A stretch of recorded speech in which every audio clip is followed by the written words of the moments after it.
हमने अक्सर सुना है कि पुराने जमाने के लोग हमसे बहुत इंटेलिजेंट हुआ करते थे। और क्या हो अगर मैं तुम्हें बोलूं कि अगर तुम चैट जीपीटी, क्लॉड, जेमिनाई ये सब एआईओ का यूज करते हो रेगुलर बेसिस पे, तो शायद तुम डफर होते जा रहे हो। हाँ हाँ, मुझे पता है कि तुम लोग सोच रहे होगे कि भाई खुद तो एआई से स्क्रिप्ट लिखवाता होगा और हम लोग को डफर बोल रहा है।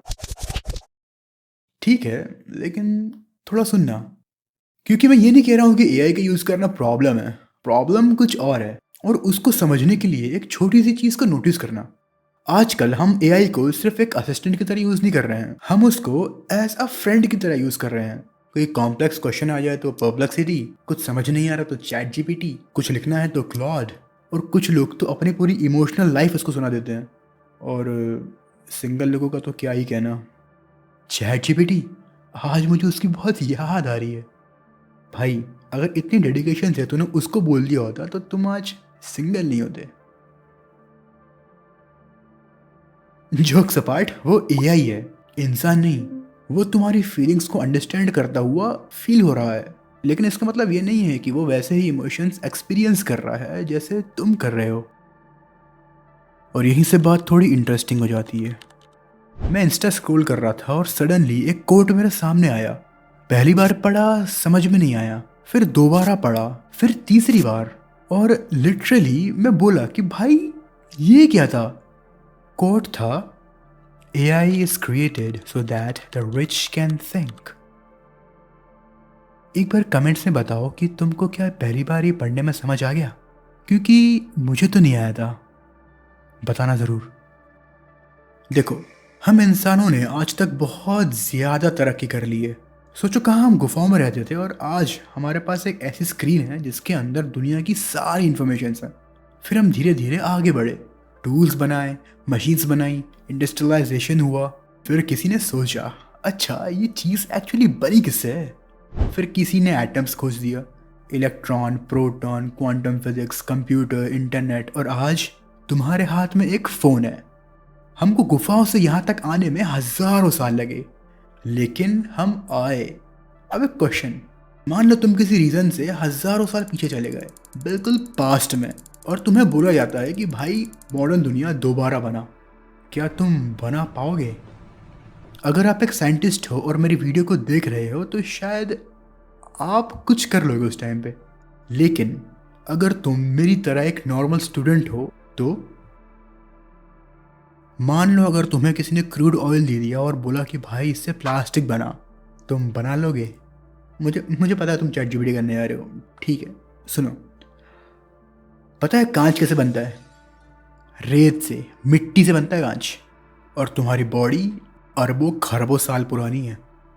अपने हाथ की दो उंगलियों को प्रेस करना एकदम जम के, और तुम दो चीज़ नोटिस करोगे। पहला कि थोड़ा सा दर्द, और दूसरा कि दोनों उंगली के बीच में थोड़ा थोड़ा गर्म सेंसेशन हो रहा होगा। पर क्यों? एक कील लेना और हथौड़े से दीवार पर ठोकना, फिर उस कील के उस जगह पर छू के देखना जहां तुमने ठोका था। गरम लगेगा। पता है, बताने के लिए मेरे पास इतना कुछ है कि वीडियो खत्म ही ना हो। 2000 years later। और आयरनी यह है कि तुम वो सब चीजें हर दिन यूज करते हो। प्लास्टिक, ग्लास, फोन तो रोज का ही है, लेकिन अगर तुम्हें वही फोन कोई पार्ट्स में तोड़ के दे और बोले अब खुद बना के दिखा, मुश्किल हो जाएगा। क्यों? क्योंकि सिविलाइजेशन सिर्फ चीजों का कलेक्शन नहीं है, ये हजारों सालों से इकट्ठा किए हुए नॉलेज का रिजल्ट है। तुम्हें सब कुछ खुद डिस्कवर नहीं करना पड़ता, तुम बस नॉलेज के ऊपर खड़े हो। हम इंसान जब भी कुछ देखते हैं तो हमारा दिमाग क्वेश्चन करता है, क्यूरियस हो जाता है उस चीज को समझने के लिए, जानने के लिए। और वही क्वेश्चन करना या सोचने को इंग्लिश में क्रिटिकल थिंकिंग कहते हैं। क्वेश्चन को देखना, उसके पीछे जाना, गलत आंसर सोचना, फिर उसको करेक्ट करना और धीरे धीरे उसको समझना। पर वो क्रिटिकल थिंकिंग धीरे धीरे हमारे अंदर से ख़त्म हो रही है, क्योंकि आज जब भी हमारे दिमाग में कोई क्वेश्चन आता है तो हम उसे खुद से समझने की बजाय या तो किसी और की बात पर विश्वास कर लेते हैं कि सही बोल रहा होगा, बड़े हैं ना या तो चैट जीपीटी।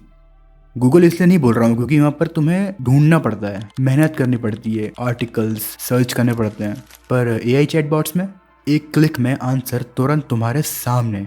और आंसर मिलना बुरी बात नहीं है, प्रॉब्लम तब है जब आंसर मिलने की स्पीड को हम अंडरस्टैंडिंग समझने लगें। क्योंकि किसी चीज़ का आंसर पहले से पता होना और उस चीज़ को पहली बार समझना सेम चीज़ नहीं होती।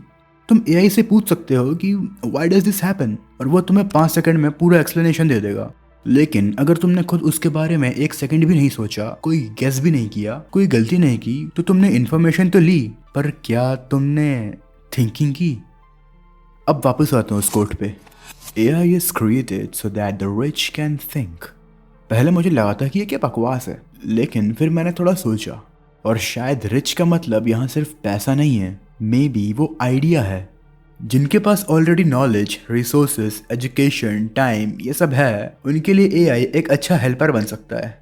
सोचो 2 लोग AI का यूज कर रहे हैं। पहला बोल रहा है भाई मेरा असाइनमेंट बना दे या जॉब इंटरव्यू के लिए पोर्टफोलियो बना दे। दूसरा बोल रहा है यार मेरे पास एक क्वेश्चन या टास्क है, वो मुझे थोड़ा डिफिकल्ट लग रहा है, अब तू मुझे एक ऐसा वे बता कि मैं उस टास्क को कंप्लीट कर पाऊं। करूंगा मैं, तुझे बस मेरी हेल्प करनी है। AI सेम है, लेकिन एक बंदा आंसर ले रहा है और दूसरा AI को सिर्फ सोचने के लिए यूज कर रहा है। और मुझे लगता है कि रियल एडवांटेज यही है, दूसरा वाला। AI तुम्हारी थिंकिंग को रिप्लेस करे या तुम्हारी थिंकिंग को एम्पलीफाई करे, अब चॉइस तुम्हारी है। मैं ये बिल्कुल नहीं कह रहा कि AI का यूज मत करो, पूरा छोड़ दो उसको। करो भाई, मैं भी करता हूँ, तुम भी करो। टाइम बचता है, काम फास्ट होता है और सीखने में हेल्प मिलती है। लेकिन एक चीज़ मत भूलना, हर चीज़ का एक ट्रेड ऑफ ज़रूर होता है। अगर तुम अभी कंफर्ट कर रहे हो तो कभी ना कभी ये कंफर्ट डिस्कम्फर्ट बन के आएगा ज़रूर, और उस वक्त तुम्हारे पास चॉइस ही नहीं होगी कि किससे पूछना है, क्योंकि क्रिटिकल थिंकिंग तो